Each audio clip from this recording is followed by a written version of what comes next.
Kumpay niyang napatakbo ang 50 branch niya sa buong mundo. Naging posible yon dahil nakuha niya ang tiwala ng tao. Mahusay siyang negosyante kaya nagawa niya magtagumpay.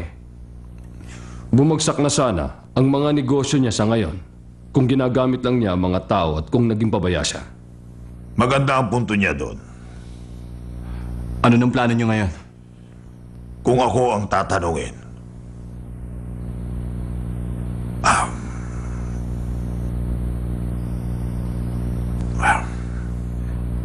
ako'y may tiwala kay Mr. Matsumoto.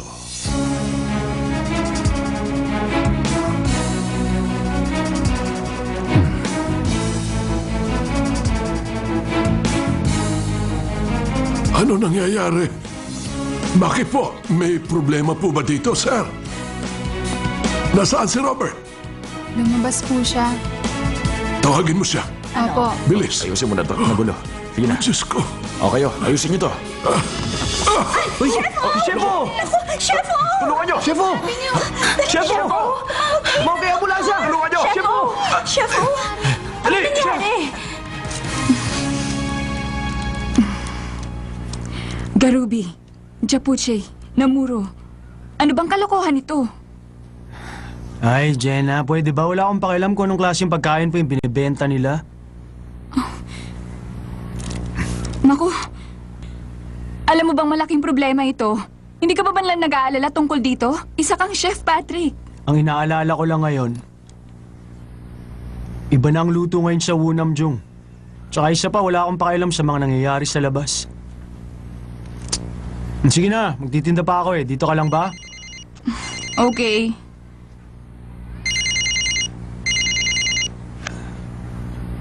Hello, manager?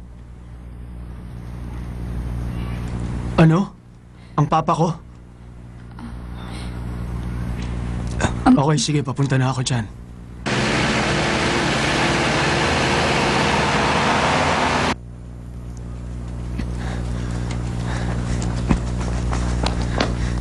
Thank you po. Paalam na po.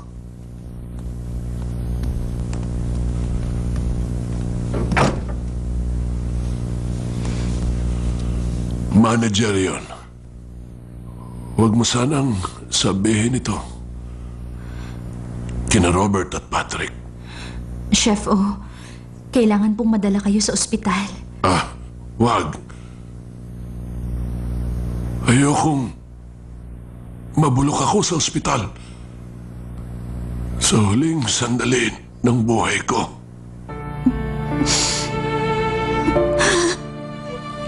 Ako ang nagpalago sa Wunamjung Restaurant. Kung iiwanan ko ito, wala akong mukhang iharap sa Royal Chef kung magkita kaming muli. Chef Papa! Papa! Papa! Kumusta? Papa!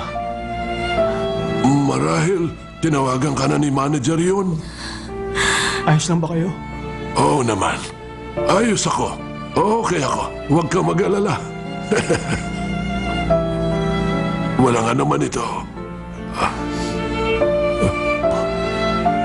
Wala kang dapat alalahanin. Napagod lang ako. Ay.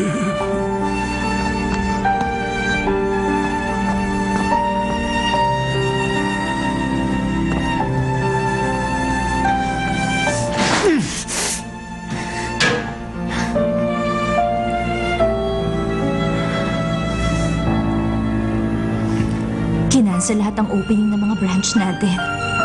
At iniimbestigahan ang tax natin.